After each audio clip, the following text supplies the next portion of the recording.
Hello and hi, all of my viewers. Today we will discuss about an important topics, that is the transformation of sentence, and it is on the topics of simple, complex and compound. তো আমাদের student লাইফে এমন কেউ হয়তো বা নেই যে simple complex কম্পাউন্ডের মানে প্রবলেমটা ফেস করে যায়নি।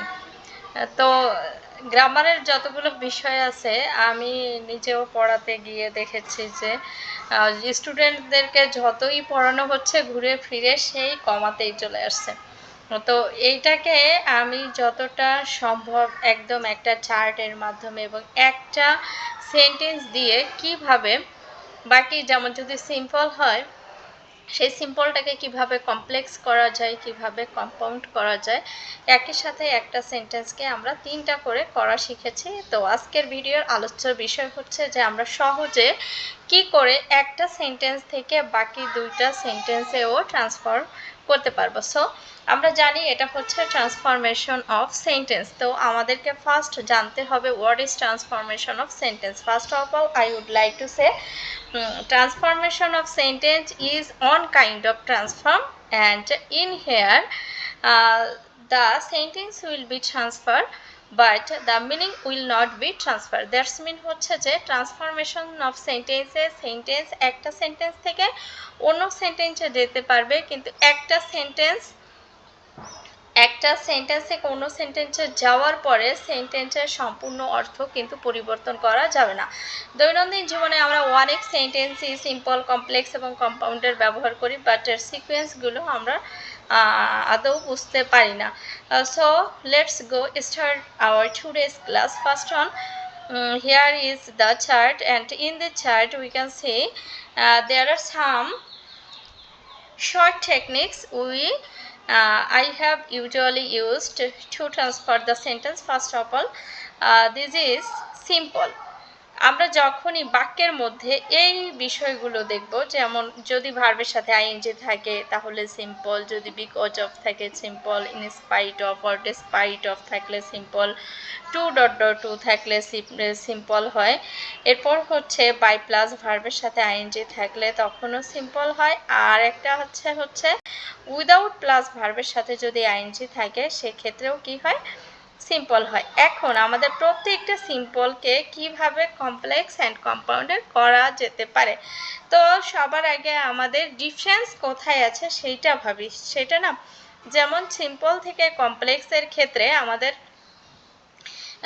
প্রায় প্রত্যেকটা জায়গায় যদিও বা সেন্স থাকে, বাট কম্পাউন্ডের ক্ষেত্রে প্রায় পৃথিবীর সবগুলো সেন্টেন্সই অধিকাংশ ক্ষেত্রেই অ্যান্ড কানেক্টরস দ্বারা যুক্ত করলেই কম্পাউন্ড সেন্টেন্স হয়।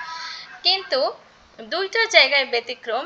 একটা জায়গা হচ্ছে ইন স্পাইট অফ, এই যে ইন স্পাইট অফ, এই ইন স্পাইট অফ যদি থাকে তাহলে অথবা দো অলদো থাকে। তো ইন স্পাইট অফ থাকলে সেন্টেন্সটা কি হয়, সিম্পল। আর যদি দো অথবা অলদো হয় তাহলে এই সেন্টেন্সটা আর সিম্পল থাকে না, এটা কমপ্লেক্সে পরিণত হয়ে যায়। আর এই ধরনের সেন্টেন্সকে যখন আমরা কম্পাউন্ড করতে চাই তখন কি ব্যবহার করতে পারি, বাট ব্যবহার করতে পারি।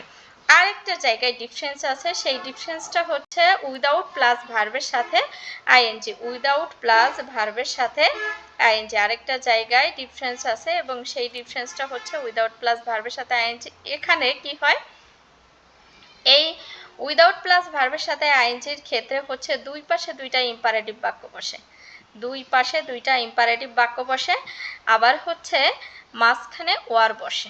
এই যে উইদাউট প্লাস ভার্বের সাথে যদি আইএনজি হয় তাহলে প্লাস নেগেটিভ হয় হচ্ছে কমপ্লেক্সে, আর কম্পাউন্ডের ক্ষেত্রে ওয়ার বসে, এ পাশে একটা ইম্পারেটিভ হয়, ও পাশে একটা ইম্পারেটিভ হয়। এখন কোশ্চেন হচ্ছে ইম্পারেটিভ আমরা কিভাবে সহজেই বুঝবো।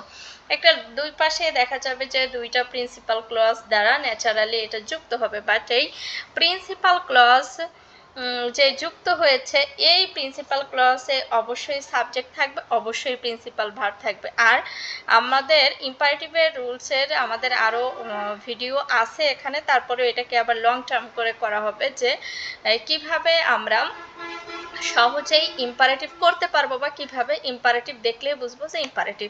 তো ইম্পারেটিভ মানে হচ্ছে শুরুতেই প্রিন্সিপাল ভার্ব থাকবে, অর্থাৎ এর পাশে যেটা থাকবে এরপরেও এরপরেও হচ্ছে প্রিন্সিপাল ভার্ব থেকে বাকি অংশ, এর পাশেও যে প্রিন্সিপাল ভার্ব থেকে বাকি অংশ থাকবে। এর পাশে যদি কোনো অ্যাডভার্ব থাকে অথবা সাবজেক্ট থাকে অথবা অক্সিলারি ভার্ব থাকে, এর প্রত্যেকটাই বাদ পড়বে। তাহলে এখন আমরা এই চার্টটাকে ভালোভাবে অ্যানালাইজ করি। তো যদি ভার্বের সাথে আইএনজি থাকে, আমরা সিম্পল সেন্টেন্স জানি। তো এই সিম্পল সেন্টেন্সকে যদি আমরা কমপ্লেক্স করতে চাই, সেক্ষেত্রে আমরা তিনটা জিনিস ব্যবহার করতে পারি। অ্যাজ ও ব্যবহার করতে পারি, সিন্সও ব্যবহার করতে পারি, ওয়েনও ব্যবহার করতে পারি। এবার আর কম্পাউন্ডের ক্ষেত্রে হচ্ছে যে কোয়ামা থাকে, বিশেষ করে দুইটা ক্লজের মাঝখানে কোয়ামা থাকে, এই কমার জায়গায় অ্যান্ড বসালেই হয়ে যায়। এবার হচ্ছে বিকজ অফ, যদি কোনো সেন্টেন্সে আমরা বিকজ অফ দেখি, তাহলে বিকজ অফ থাকলে কমপ্লেক্স করার সময় আমরা সেখানে সেন্টেন্সের শুরুতে সিন্স ব্যবহার করতে পারবো। এখানে যেমন আমাদের অপশন ছিল since, was, as or when ব্যবহার করতে পারবো, কিন্তু এই ক্ষেত্রে কিন্তু আমাদের কোনো অপশন নেই। এখানে অপশন হচ্ছে সিন্সই ব্যবহার করতে হবে এবং কম্পাউন্ডের ক্ষেত্রে আমরা অ্যান্ড ব্যবহার করবো, অলরেডি আমরা এটা বলে এসেছি। এবার টু যদি থাকে, এটা যেমন হচ্ছে যে আমরা বিশেষ করে অ্যাফার্মেটিভ টু নেগেটিভ করার সময় এখানে অ্যাফার্মেটিভ টু নেগেটিভের ক্ষেত্রেও আমরা এই কানেক্টরটাকে ইউজ করেছি। আবার একই সাথে সিম্পল টু কমপ্লেক্সের ক্ষেত্রে সেম কানেক্টরস, ঠিক আছে। তো টু যদি থাকে, এই যে প্রথম যে টুটা থাকে, এই টুটা উঠিয়ে সো হয় এবং পরে যে টুটা থাকে এটা উঠিয়ে দ্যাট হয়। এই টু বাক্যটা ন্যাচারালি নেগেটিভ হয়। যেহেতু নেগেটিভ হয়, তাহলে কি হয়, প্রথমে সাবজেক্ট হয়, এরপরে ক্যান নট অথবা কুড নট, এটা সেন্টেন্সের ভার্বের ডিমান্ড অনুযায়ী আর কি হয়। আর কম্পাউন্ডের ক্ষেত্রে ভেরি ডট অ্যান্ড হয়, দ্যাটস মিন হচ্ছে সো এর জন্য এই যে আমাদের সো আছে, এই সো উঠিয়ে হয় হচ্ছে ভেরি, আর দ্যাট উঠিয়ে হয় হচ্ছে কি অ্যান্ড।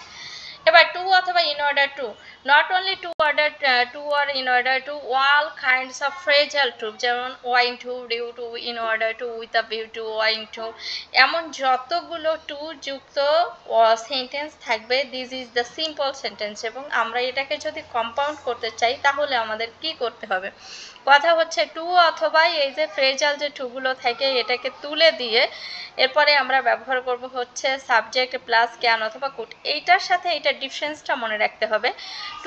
টু যদি আলাদাভাবে থাকে, এটা নেগেটিভ মিন্স করে, কিন্তু টু যদি এক জায়গায় থাকে, তাহলে এটা অ্যাফার্মেটিভ মিন্স করে। সেক্ষেত্রে আমরা ক্যান অথবা কুড এনেছি, বাট নটটাকে ব্যবহার করিনি। পরবর্তীতে যাচ্ছি, পরের যে এটা আছে, যেমন হচ্ছে ভার্ব প্লাস আইএনজি। কোনো সেন্টেন্সে যদি আমরা ভার্ব প্লাস আইএনজি থাকে, this is certainly and obviously the positive sentence, and if you want to transform the sentence in a complex, then you have to use affirmative, e plus affirmative, that means হচ্ছে e plus subject plus v1, there will not any kinds of negative, yeah। এবং লাস্টে compound যদি করতে চাই, তাহলে দুই ক্লজের মাঝখানে অবশ্যই অ্যান্ড দিলেই হয়ে যাবে। তো এরপর আছে হচ্ছে without plus verb plus ING. Without plus verb plus ING থাকলেও এটা নেগেটিভ হয়, এবং এই নেগেটিভকে যদি আমরা কখনো এটা নেগেটিভ যুক্ত বাক্য, মানে সিম্পল বাক্য, একে যদি আমরা কমপ্লেক্স করতে চাই, তাহলে এখানে নেগেটিভের ব্যবহার করতে হয় হচ্ছে কমপ্লেক্সে।